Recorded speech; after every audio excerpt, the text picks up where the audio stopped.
Assalamualaikum warahmatullahi wabarakatuh. Kita ketemu lagi pada channel Bengkel Engineer pada serial kuliah singkat bagaimana menentukan komponen-komponen mesin bagian 2 ya, part 2 tentang gearbox dan gear motor. Bagi teman-teman yang belum lihat serial kuliah singkat sebelumnya, silakan lihat di video sebelumnya tentang driving unit ya. Nah, kuliah singkat ini dibuat berseri ya. Ini nanti ada bagaimana sprocket, bagaimana fan belt, bagaimana pulley dan sebagainya ya. Itu pada kuliah singkat selanjutnya. Ikuti saja channel ini di Bengkel Engineer. Baik, kita mulai. Pada kali ini saya akan menjelaskan tentang gear motor dan gearbox ya. Ini adalah, kalau kita lihat ya, ini tipe gear motor untuk roda gigi miring ya, helical gear. Ini Brevini, kebetulan mereknya Brevini ya. Ini Cyclo, Sumitomo Cyclo, tipenya seperti itu. Kemudian ada tipe lain seperti apa, tipe-tipe gear motor ya, atau gearbox. Berikutnya adalah ini planetary. Jadi aplikasinya untuk apa? Ini jika kita butuh reduksi rasio tinggi, butuh putarannya pelan, kemudian butuh torsi tinggi. Ini pakai planetary gear ya, memang bertingkat-tingkat ini tipe gearboxnya, dan itu dipasang vertikal. Ini cocoknya untuk clarifier, thickener ya, butuh putaran pelan. Kemudian sebelahnya ini adalah tipe untuk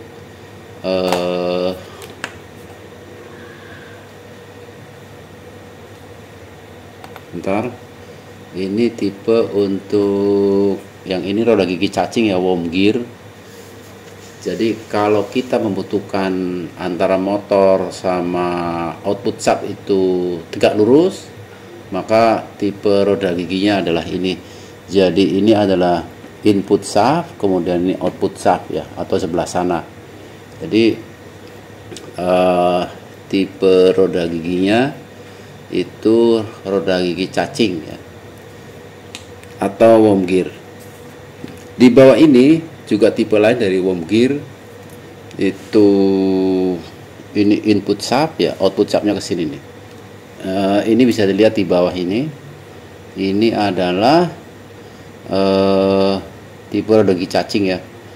Kalau teman-teman lihat pada video-video sebelumnya itu kan ada seperti mesin vertikal pelet ya. Nah itu mau nggak mau tuh harus menggunakan tipe ini supaya antara koneksi shaft sama motor itu ketemu itu. Jadi motornya arah ke sana, kemudian ini nyambung ke shaft. Ini adalah memang tipe worm gear atau roda gigi cacing ya. Kalau ini memang harus vertikal masangnya, planetary ini. Kemudian kalau kita lihat pada tipe-tipe gearbox sebelumnya itu kan untuk tipe-tipe gearbox kecil ya. Jadi ini helical gear ya, gearbox helic ya, roda gigi miring dalamnya ini. Kemudian atau Cyclo itu untuk dinamo motor yang KW-nya kecil. Kemudian ini juga sama nih untuk KW-KW kecil. Tetapi kalau untuk KW-KW besar, maka gearboxnya juga besar. Ini sebelah sini adalah Brevini, ini sebelah sini adalah contohnya ya, Sumitomo gearbox. Jadi kalau kita memang melihat aplikasinya di mana, ini untuk dinamo motor yang gede-gede yang 110 kW, 160 kW, 250 kW ya. Itu gearboxnya adalah menggunakan gearbox yang besar, torsinya juga besar. Jadi ini tipe-tipe roda giginya ya, tipe gearboxnya. Kemudian bagaimana cara aplikasinya, kita harus lihat. Kalau Sumitomo Cyclo itu tipe-tipenya itu dia bisa pasang horizontal, bisa pasang vertikal, bisa juga horizontal tapi itu dikasih flank, bisa juga ini. Jadi tipenya macam-macam. Sumitomo Cyclo mengeluarkan produk ya untuk gear motor, cyclo motor itu dengan pemasangan tertentu, itu bisa dipilih. Sama Brave ini juga mempunyai tipe-tipe gearbox yang masangnya bisa horizontal, bisa vertikal. Itu di dalam katalog itu kita bisa memilih tipe yang mana, tipe pemasangannya. Nah, kita balik lagi supaya ingat ya, ini adalah helix, gearbox helix atau di dalam itu roda gigi miring ya. Ini Cyclo ini memang Sumitomo itu tidak roda gigi dalamnya, tetapi Cyclo. Silakan googling ya, seperti apa Cyclo itu. Ini isinya tuh seperti ini nih, bolong-bolong ini. Itu memang paten ya. Sumitomo beli paten dari penemu sebelumnya untuk menggantikan roda gigi. Kemudian ini tipe pemasangannya. Jadi begitu kalau kita mau beli gear motor atau gearbox, kita harus lihat pemasangannya seperti apa. Itu tadi sudah disebutkan pada ini dua tipe roda gigi yang berbeda ini. Kalau worm gear itu selalu tegak lurus antara input sama output shaft. Kalau yang kecil pasti input, ini putaran tinggi, ini putaran rendah ya. Jadi ini kan tegak lurus, enggak seperti roda gigi biasa, seperti gearbox biasa. Itu karena memang tipenya beda. Dan ini adalah planetary, ini ada roda gigi di dalamnya nih, pasangnya juga vertikal. Kemudian nah ini kalau kita lihat tipe ini juga sama, ini tipe bevel nih. Dia bilang bevel helical. Ini artinya bevel kemudian kesininya helix, roda gigi miring ya. Makanya tegak lurus nih. Tapi ini untuk torsi besar. Kemudian kalau ini sejajar, jadi cara masangnya ini sejajar, inputnya sini, outputnya ke sana, inputnya sini, outputnya ke sini juga bisa. Itu tergantung memilihnya. Jadi untuk menggerakkan apa, silakan teman-teman lihat di katalog gearbox. Jadi supaya lebih detail ya, bagaimana aplikasi dari masing-masing tipe gearbox itu. Nah ini tadi sudah dijelaskan ya. Ini tipe gearbox yang ukuran kecil ini helical gear, Brave ini Cyclo Sumitomo. Ini juga sama. Ini diberikan bagaimana cara masangnya untuk gearbox gede ya. Ini yang ini adalah bevel helical, yaitu ini roda gigi bevel, roda gigi kerucut ya. Kemudian di transmisi di dalamnya itu roda gigi miring, jadi dia bisa tegak lurus. Jadi inputnya dari sini, outputnya ke sana. Sumitomo juga sama mengeluarkan produk ya. Ini dari sini inputnya, outputnya ke sana. Kemudian kalau kita lihat di dalam gearbox itu seperti apa, di sini dijelaskan juga. Ini adalah jumlah stage-nya berapa tingkat sih di dalamnya gearbox itu. Ini ada 2 tingkat, ada 3 tingkat, ada 4 tingkat. Artinya jika ini input, maka ini dia muter ke sini, ini juga muter ke sini. Ya, jadi itu adalah menunjukkan ini tipenya, tipe-tipe gearboxnya ya. Itu ada katalognya, ada ukurannya. Itu nanti silakan lihat di katalog detailnya Paramax ya. Kalau Sumitomo mengeluarkan produk Paramax itu tipe-tipe seperti ini. Kalau Brave ini seperti ini, dia mengeluarkan produknya ya. Nah kalau kita lihat Di sini kita bisa kelihatan ini horizontal, artinya input outputnya dari sana. Kemudian kalau vertikal tuh seperti ini cara pemasangannya. Kalau posisinya tegak ke atas ya, itu bisa juga. Nah, kemudian tipe paralel itu inputnya ke sana, outputnya ke sini, atau inputnya ke sana, outputnya ke sana juga bisa. Tapi ini adalah tegak lurus, itu inputnya ke sini, outputnya ke situ. Supaya mudah buat teman-teman yang baru belajar gearbox ya. Kalau sub input, ini sub asnya ini pasti lebih kecil kalau input, karena untuk putaran tinggi. Outputnya itu karena butuh torsi besar, maka subnya juga pasti besar. Selanjutnya bagaimana kalau kita memilih gearbox ya. Memilih gearbox itu seperti apa sih? Caranya itu masing-masing produk mengeluarkan cara memilihnya. Jadi kalau yang paling penting itu yang gampang dipahami itu adalah namanya service factor atau load factor, atau juga bisa juga disebut safety factor.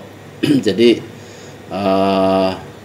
produk roda gigi akan mengeluarkan itu, masing-masing pembuat gearbox ya mengeluarkan itu. Di sini misalnya contoh ya, di sini itu kalau intermittent 3 jam per hari, intermittent tuh nggak terus-terusan, jadi dia 3 jam itu kemudian mati, kemudian hidup lagi 3 jam lagi mati gitu, jadi sering.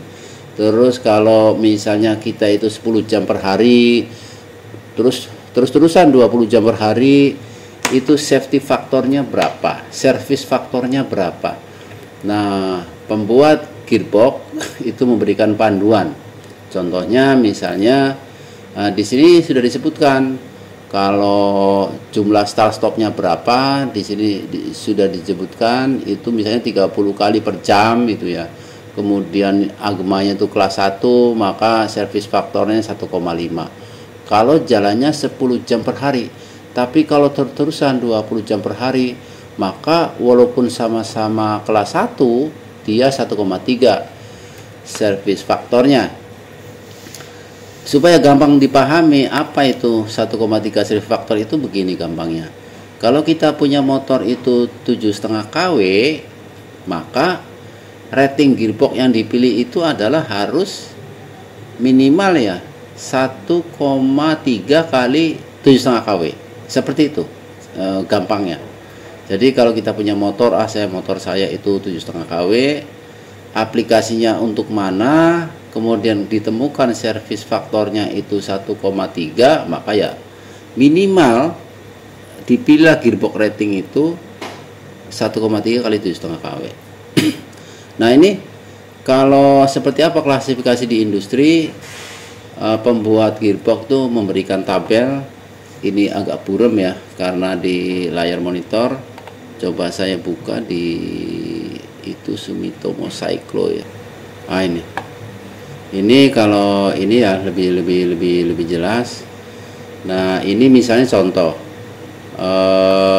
Kalau saya aplikasinya untuk agitator, mendesain gearbox untuk agitator. Kemudian di sini kelasnya agma nih, kalau sampai 10 jam per hari operatingnya ya, atau terus-terusan 20 jam per hari, maka kelasnya kelas 2 itu. Seperti itu cara membacanya ya, service faktornya. Nah, kalau kita lihat ke atas,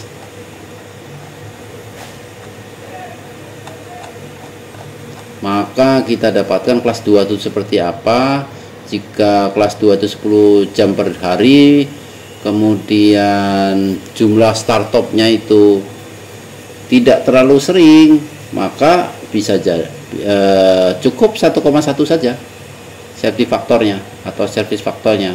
Tetapi kalau dia itu operasinya 24 jam, maka naik dia service faktornya. Artinya karena pembuat gearbox itu ketika itu service faktornya 1,25, maka di dalamnya gearboxnya itu atau rumahnya gearboxnya itu berbeda, walaupun ukurannya itu sama. Pasti itu lebih mahal dibandingkan service faktor yang kecil ya. Nanti kita akan tunjukkan seperti apa gearbox itu ya, casingnya gearbox itu. Baik, kita lanjutkan.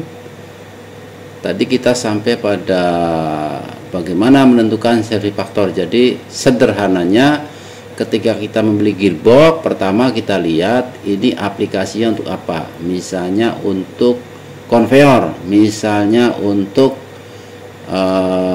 agitator, misalnya untuk aglomerator drum, atau untuk pabrik kertas atau rotary dryer.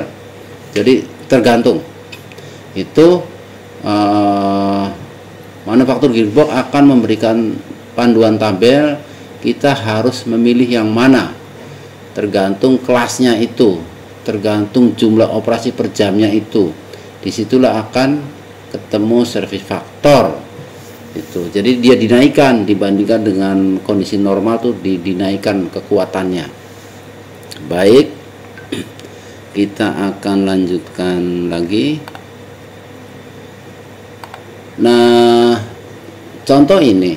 Jadi ini adalah cara apa ya, memilih gearbox ya. Itu yang saya sampaikan tadi, bahwa itu gearbox walaupun sama-sama 15 kW, sama-sama putarannya sama, itu bisa berbeda. Sebentar, ini karena PowerPoint jadi buram ya. Saya akan coba ke Cyclo.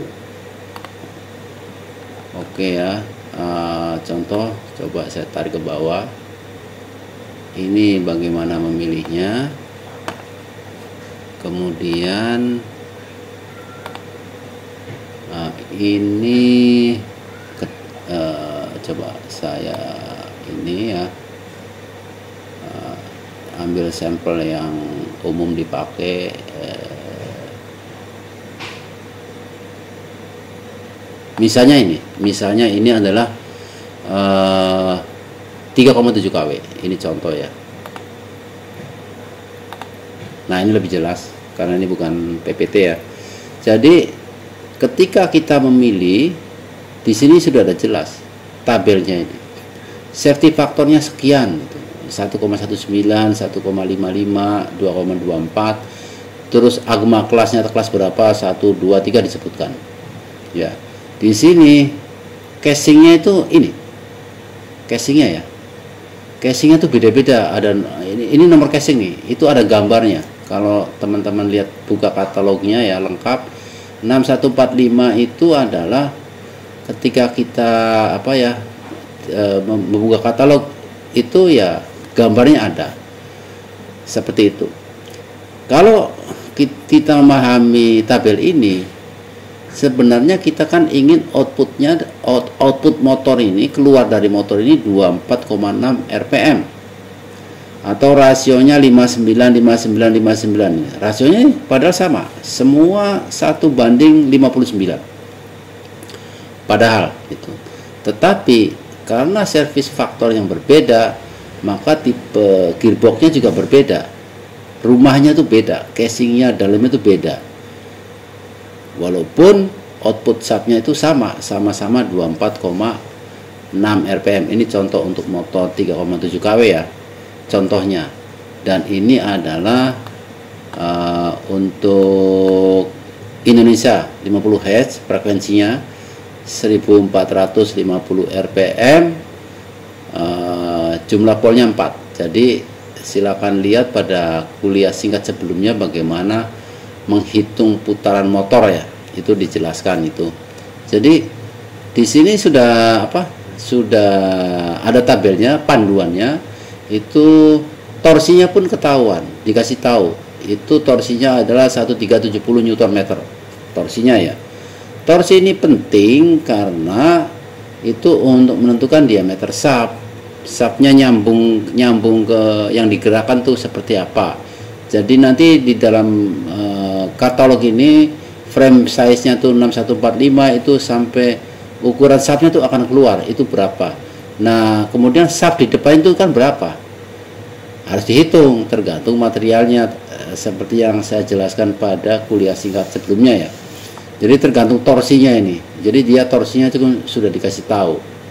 Ini contoh dari bagaimana memilih gear motor, gearbox ya, atau cyclo. Baik, kita lanjutkan. Kemudian jika kita itu ingin tahu juga, misalnya ini gearbox besar ya, ini adalah Paramak Drive ya.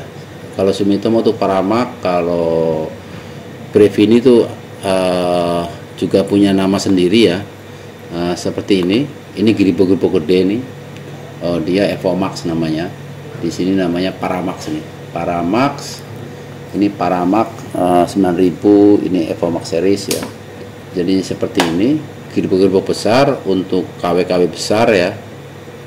Coba kita lihat di sini. Nah, ini kalau untuk gearbox besar, mereka umumnya ada dua ya. Yaitu pertama mechanical power rating. Apa itu mechanical power rating? Karena gini, gearbox itu tidak selalu beroperasi pada kondisi lingkungan sekitarnya itu dingin, tidak selalu. Ada juga gearbox itu untuk memutar rotary killer misalnya, atau gearbox itu beroperasi untuk memutar sesuatu itu di dekat furnace atau insinerator, temperaturnya tinggi. Oleh karena itu pembuat gearbox memberikan panduan. Ini adalah mechanical rating jika kita beroperasi pada kondisi temperatur dingin, cukup lihat tabel ini, mechanical power rating ini. Tetapi kalau lingkungan dari gearbox itu panas seperti rotary kiln atau rotary dryer ya, maka harus dilihat thermal power rating ini. Nah, di sini disebutkan ini jumlah cooling fan gitu. Jadi butuh pendingin ya, untuk gearbox itu didinginkan. Kalau ada cooling fan-nya maka power ratingnya naik.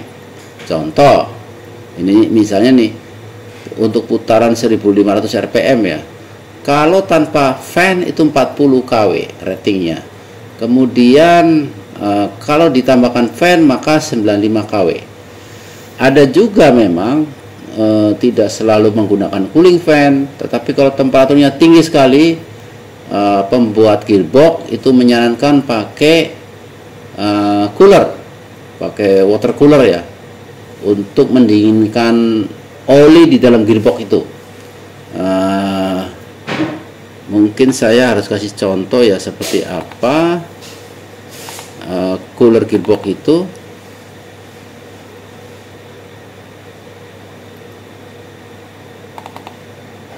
Nah, seperti ini coolernya ya, untuk mendinginkan oli di dalam gearbox ya. Kira-kira seperti ini. Jika memang temperaturnya tinggi dan di dalam tabel gearbox itu tidak bisa ditemukan. Jadi ada kondisi-kondisi khusus ya. Tetapi itu untuk peralatan berat dengan temperatur tinggi. Baik, kita kembali lagi dulu ke mechanical power rating. Contoh, kalau dilihat dari sini, dari tabel ini Indonesia ada di sini lah. Kalau 40 ya, itu 1500 rpm untuk high speed. Low speednya itu adalah 238 rpm. Nah, ini adalah ukuran gearbox. Ini harus dilihat di katalog.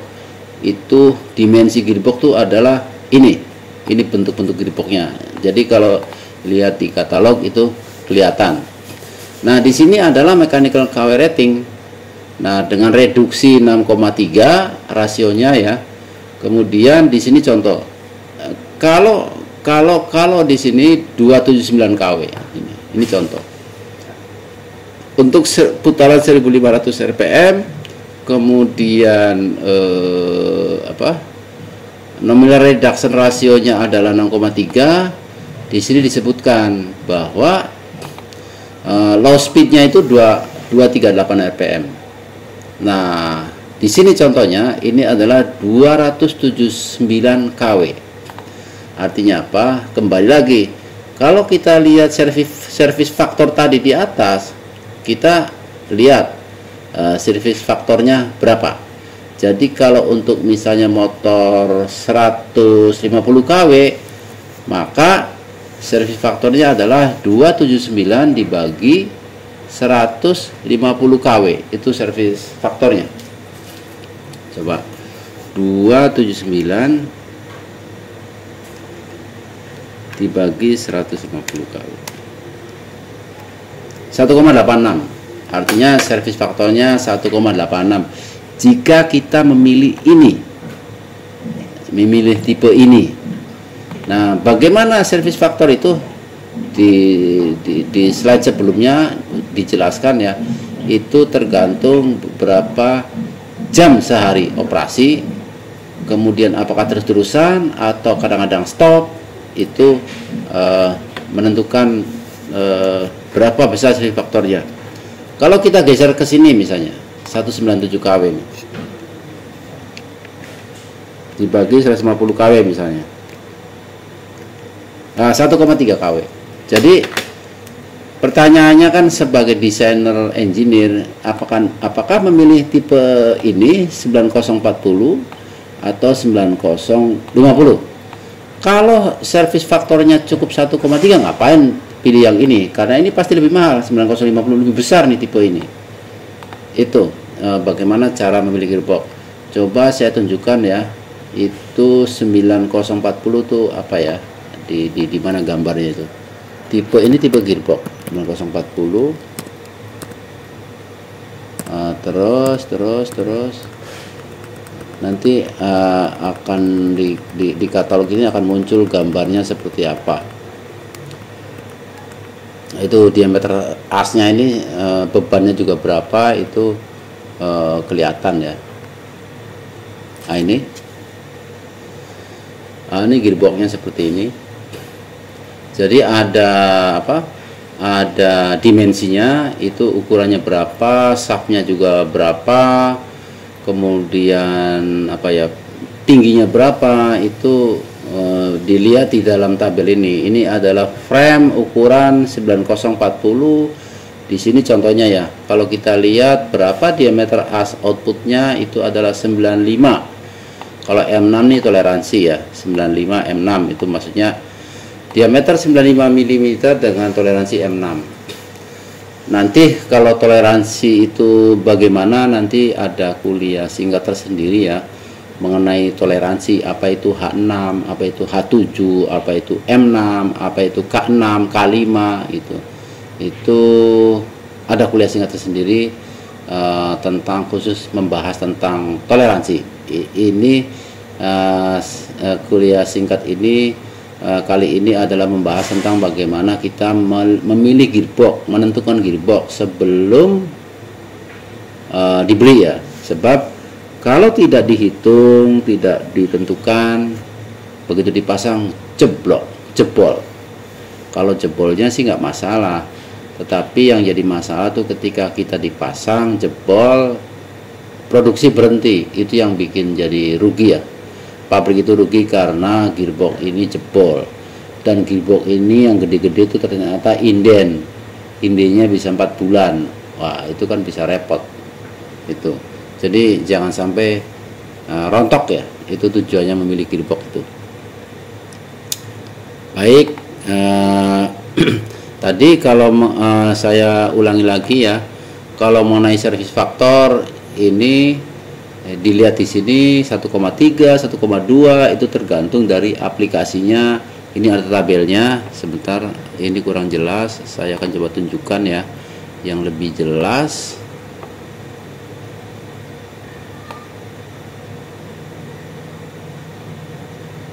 Nah ini lebih jelas nih tabelnya ya. Jadi ini aplikasinya apa, ini sudah disebutkan di katalognya ya. Nah, contoh ini kita misalnya untuk pabrik kertas disebut agitator. Kalau sampai 10 jam per hari operasinya, maka cukup kelas 2. Kalau 20 jam terus-terusan berarti kelas 2 juga. Apa itu kelas 2? Itu kita lihat di sini. Ini kalau 24 jam, ini 10 jam. Nah, kalau jumlah start stopnya jarang-jarang, berarti 1,25 kalau kelas 2. Kalau yang 10 jam per hari operasinya cukup 1,1.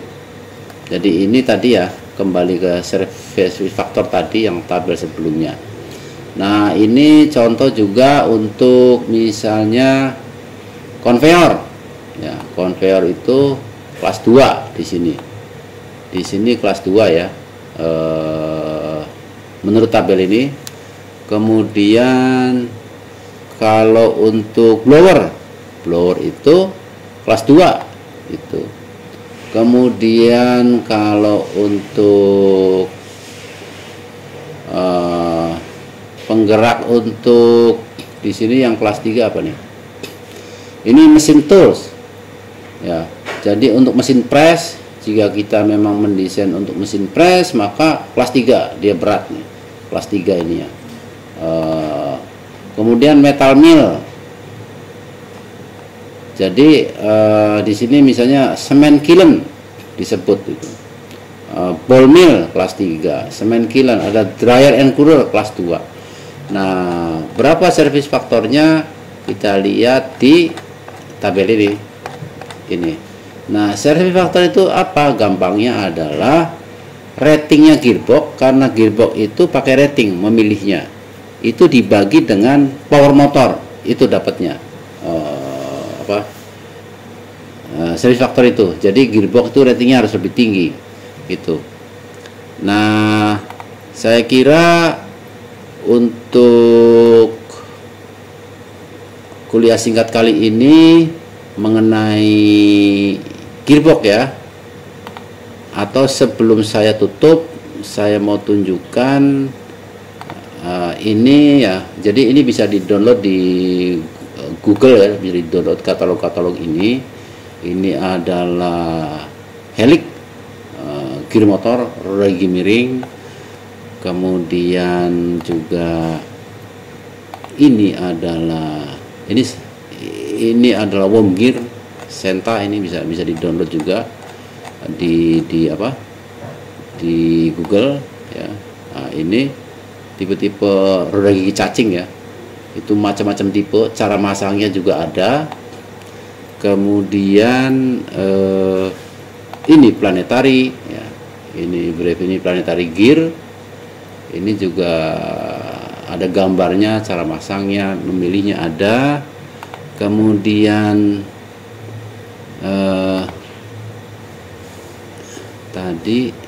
kemudian ini yang gearbox gede ya, untuk brave ini itu juga bisa di-download di Google ya. Kemudian ini adalah Sumitomo Drive, itu juga bisa di googling ya. Ini ada katalog-katalognya. Oke. Nah ini jadi bisa. Demikian, mudah-mudahan bermanfaat dan mudah-mudahan jelas ya teman-teman. Tetapi memang ini adalah kuliah singkat. Jika tidak cukup waktunya, silakan teman-teman mempelajari sendiri. Bisa dibuka di masing-masing katalog tadi ya, ratingnya, kelasnya, safety faktornya, kemudian dimensinya, itu bisa dilihat dari katalog-katalog yang saya tunjukkan tadi. Demikian, kita ketemu lagi pada kuliah singkat selanjutnya. Tetap ikuti di channel ini, di Bengkel Engineer. Assalamualaikum warahmatullahi wabarakatuh.